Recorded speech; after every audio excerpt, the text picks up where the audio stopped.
Chennai playoff में जाएगी या हैदराबाद जाएगी या लखनऊ जाएगी, नहीं डीसी या आरसीबी जाएगी। तो इसी उलझन में फंसा हुआ है 4th नंबर का स्पॉट आईपीएल 2024 में। एलिमिनेटर खेलने के लिए इतनी सारी टीमें रेस में हैं, लेकिन लखनऊ, चेन्नई आगे दिखाई देती हैं।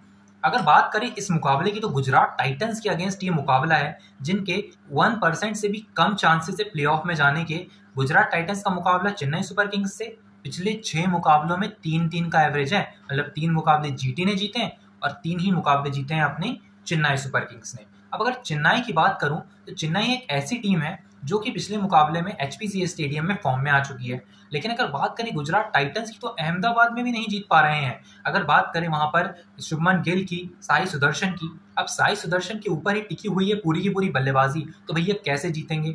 ना रिद्धिमान साहा परफॉर्म कर रहे हैं, ना तो शुभमन गिल परफॉर्म कर रहे हैं, ना तो परफॉर्म कर रहे हैं यहाँ पर डेविड मिलर एक मुकाबले में परफॉर्म करते हैं, दूसरे में फ्लॉप हो जाते हैं। अगर बात करें गेंदबाजी की तो आरसीबी के अगेंस्ट जो गेंदबाजी की थी ना भैया, बहुत बेकार गेंदबाजी की थी आपने। और आरसीबी के अगेंस्ट अगर आपको गेंदबाज चाहिए तो नूर और राशिद में से कोई एक चाहिए। नूर जो है ना बहुत अच्छी गेंदबाजी करते हैं, ऑलमोस्ट वापसी करा दी थी नूर अहमद ने अपनी टीम की उस मुकाबले में, लेकिन नूर अहमद जैसा गेंदबाज आपको राशिद खान में नहीं दिखाई दे रहा है इस सीजन, क्योंकि राशिद खान की परफॉर्मेंस है ना वो थोड़ी इन एंड आउट दिखाई दे रही है। लेकिन अगर बात करें यहाँ पर शार्दुल ठाकुर की, शार्दुल ठाकुर को अगर इस मुकाबले में मौका मिलेगा तो क्योंकि उनके नरेंद्र मोदी स्टेडियम में बहुत अच्छे यहाँ पर आंकड़े हैं तो वो परफॉर्म कर सकते हैं। शुभमन गिल के आंकड़े अच्छे थे लेकिन अब डिप हो गई है परफॉर्मेंस इस सीजन में। जो है शुभमन गिल का परफॉर्मेंस ना आना वो टीम इंडिया के लिए भी कंसर्न था, इसीलिए पिक चुने भी नहीं गए T20 वर्ल्ड कप के लिए।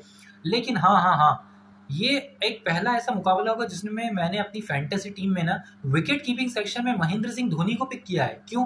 क्योंकि रिद्धिमान साहा तो परफॉर्म कर नहीं रहे। एनपीए की अगर बात करें ना, non performing asset, Shubman Gill और रिद्धिमान साहा यहाँ पर नॉन परफॉर्मिंग एसेट बन चुके हैं गुजरात टाइटंस के लिए। कप्तानी आने के बाद आपका परफॉर्मेंस निखरना चाहिए, लेकिन वो बिखर चुका है फिलहाल इस सीजन में। अगले सीजन में हम उम्मीद करेंगे कि आए, हम तो चाहते हैं कि इसी मैच में परफॉर्मेंस आए, लेकिन लग नहीं रहा है ना चेन्नई की गेंदबाजी देख के। ग्लीसन देखिए, अंदर आती हुई गेंद, बाहर जाती हुई गेंद। शार्दुल ठाकुर को देखिए, दीपक चाहर हो सकता है खेलें, लेकिन दीपक चाहर मोस्टली जो है रूल्ड आउट हो चुके होंगे अभी तक इस सीजन से। लेकिन अगर बात करें स्पिनर्स की तो जीटी के पास ही वो स्पिनर्स हैं जो कि चेन्नई को रोक सकते हैं, चाहे वो ऋतुराज हो, शिवम हो, डैरेल मिचेल हो। शिवम को आउट करना बहुत जरूरी, क्योंकि शिवम दुबे ही हैं जो कि मिडिल ऑर्डर का एक पिलर है। पिछले 2 मुकाबले से आउट हो रहे हैं ना, तो आप देख रहे हैं 150 भी नहीं क्रॉस कर रही चेन्नई सुपर किंग्स। 140 के प्लस का स्कोर था पंजाब किंग्स के अगेंस्ट। लेकिन अगर बात करें ना इस मुकाबले की तो चेन्नई सुपर किंग्स के लिए बहुत जरूरी है जीतना, अगर वो आरसीबी और डीसी के चांसेस जो है पूरी तरह से खत्म करना चाहते हैं,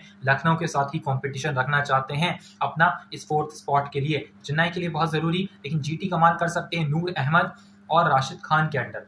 चलिए बात करते हैं यहाँ पर पिच की। पिच आपको पता है कि जो इस स्टेडियम की पिच है यहाँ पर 170 का एवरेज स्कोर है, क्योंकि यहाँ पर अनप्रेडिक्टेबल है। अगर आप तो फॉर्म में है तो आप 200 भी कर जाओगे, नहीं तो आपका 150 पर जो है टीम ऑल आउट हो जाएगी। और दोनों टीमों से मुझे यही उम्मीद है कि वो 200 का स्कोर शायद ही कर पाए।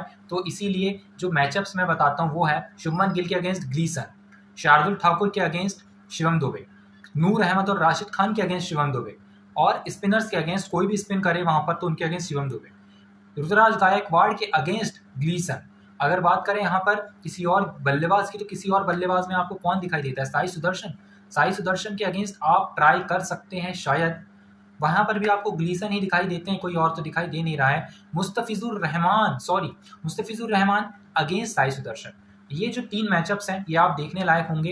अगर एक को पिक कर रहे हैं तो दूसरे को मत पिक कीजिए अपनी एक टीम में। जीएल अगर खेल रहे हैं तो इस मैचअप के हिसाब से जाइए। और ऑलराउंडर सेक्शन में तो आपको पता ही है कि यहाँ पर सेंटनर और Jadeja are the safest pick. Moeen Ali की परफॉर्मेंस नहीं आ रही है इसीलिए। लेकिन अगर बात करें जडेजा वर्सेस साई सुदर्शन और शुभमन गिल की, that is also a competition matchup है वो भी एक। लेकिन अगर बात करें प्रेडिक्शंस की तो मेरे हिसाब से यहाँ पर जडेजा की परफॉर्मेंस आ रही है, मेरे हिसाब से यहाँ पर शार्दुल की परफॉर्मेंस आ रही है, नूर की परफॉर्मेंस आ रही है, और डैरेल मिचेल जो है पिलर बनेंगे और शिवम दुबे परफॉर्म करेंगे। ऋतुराज गायकवाड़ का मैं कह नहीं सकता, 20-30 इज एवरेज स्कोर फॉर्म है।